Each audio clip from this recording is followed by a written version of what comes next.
Something seismic just happened behind closed doors in the heart of the Middle East. No cameras, no fanfare, just a signature, a handshake, and a global energy realignment that could haunt Washington for years to come. Late last night, Beijing executed a move so quiet and so devastating that most analysts didn't even see it coming.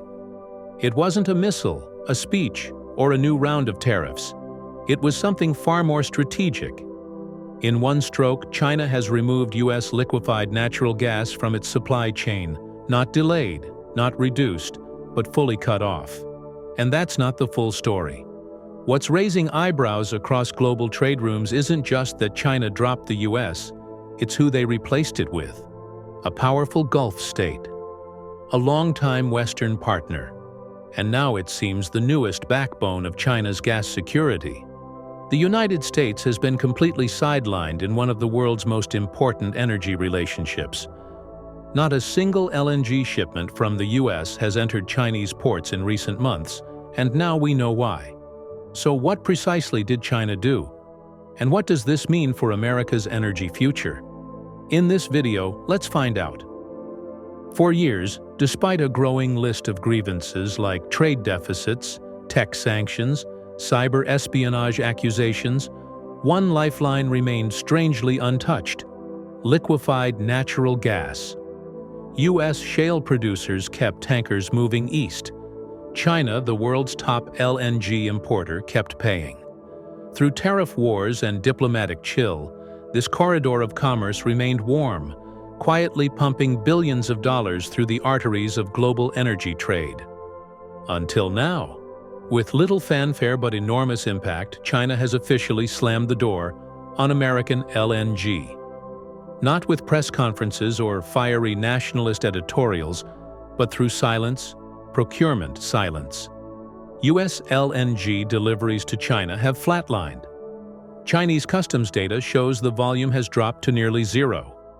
In its place, a shiny new 5-year deal with the United Arab Emirates and energy giant ADNOS, backed by 2 more contracts via private Chinese firms ENN and Zhenhua Oil. The message from Beijing isn't subtle. The U.S. is no longer welcome at the energy table. And this isn't just a market shift. This is strategic re-engineering. While the world watched the headlines about chip bans and rare earths, Beijing made its boldest energy move yet by unplugging America from its LNG grid, and doing it with the cold precision of a nation planning not just for a trade war, but for an energy divorce. Interestingly, the decision wasn't born overnight. It was baked slowly in the heat of a trade war that's no longer just about trade. In the last year alone, the Biden administration escalated export controls on semiconductor manufacturing equipment, banned certain AI chip sales, and clamped down on Chinese access to rare earths.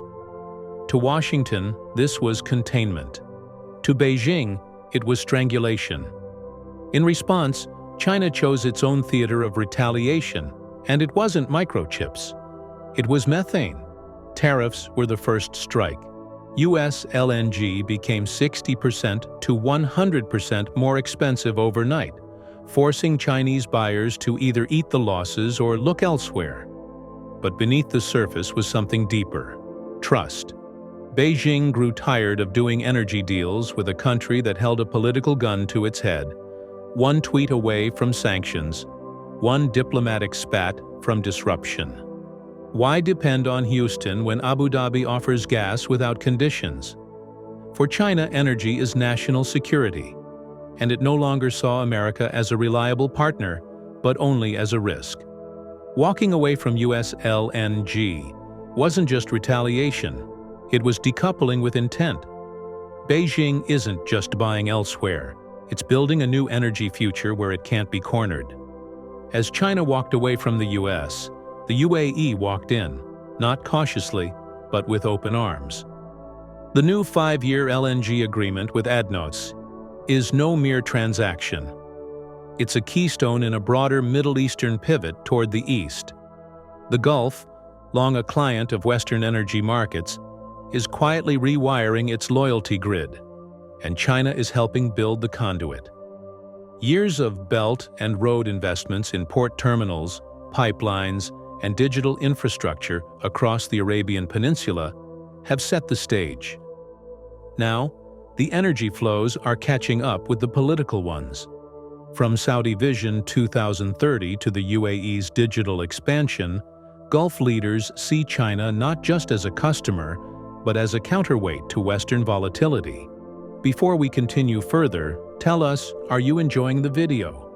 If yes, please like and share the video and subscribe to our channel to watch more videos on the latest news stories on geopolitics, economics, and current affairs impacting your lives. You should know that this shift isn't just about the gas volumes, though those matter. It's about who controls the levers. In a future where energy routes are weaponized and markets are politicized, China and the UAE are writing a new order, one where contracts come with long-term alignment, not short-term chaos. And the symbolism is unmissable. China chose not just any seller.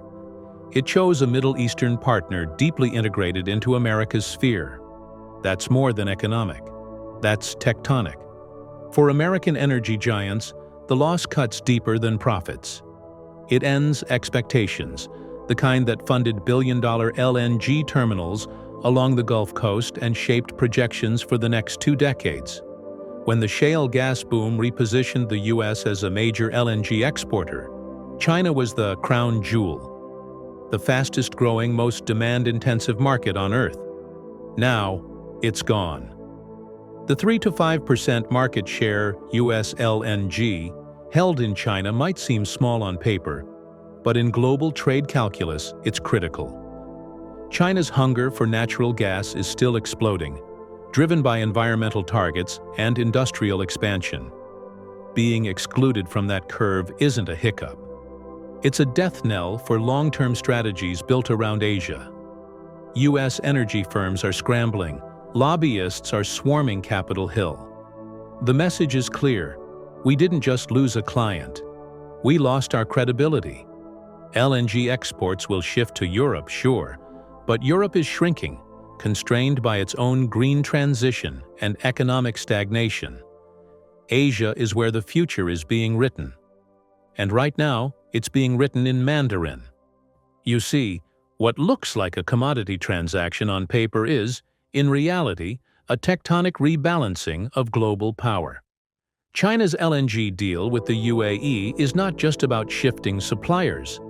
It's about shifting systems. This move isn't designed to merely keep Beijing's lights on or its industries humming. It's designed to ensure no one, especially not Washington, can flip the switch off. China understands something the West once monopolized. Energy equals leverage. But unlike the US, which built influence by tying allies to its oil and gas exports, China is flipping the model. It's not binding itself to one supplier. It's creating an anti-fragile, multipolar energy grid. With Qatar, Russia, Australia, the UAE, and potentially even Iran in the mix, China is constructing what intelligence analysts now call a resilience matrix, a supply system so diversified that no embargo, sanction, or political spat can bring it down. This isn't diversification for convenience. It's a survival strategy in an era of weaponized interdependence. And here's where the knife twists deeper. While Washington tries to starve Chinese tech companies of chips and supercomputers, Beijing is starving US firms of something far more immediate, like contracts, revenue, and relevance. America weaponized semiconductors. China just weaponized demand. Now, the shocks of this deal are being felt far beyond the LNG docks. Winners? They are already cashing in. The UAE, a regional giant often seen as the junior partner to Saudi Arabia, just leapfrogged into global LNG headlines. The long-term revenue and geopolitical prestige this deal brings will further elevate its role not just in energy, but in strategic diplomacy across Eurasia. ADNOC, its national oil company, is being rebranded, not as a traditional petrostate supplier, but as a smart, stable alternative to Western volatility. Perhaps something parallel to the petrodollar system is being created. Furthermore, by aligning with the UAE, China gets more than just cheap gas. It gets certainty.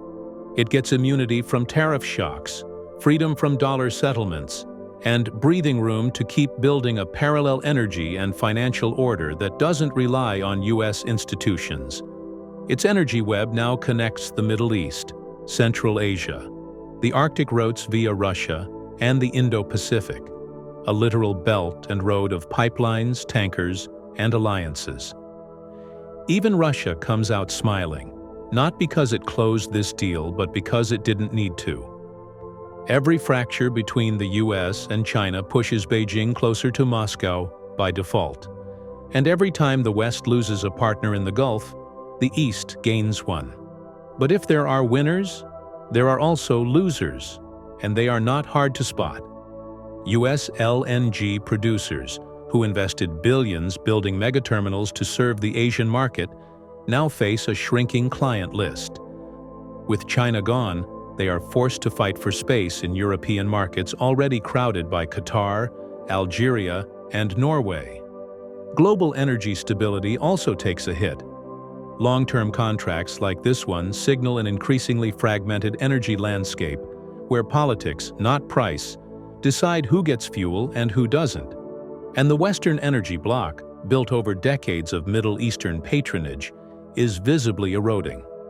The Gulf, long seen as Washington's energy backyard, is becoming Beijing's strategic front yard.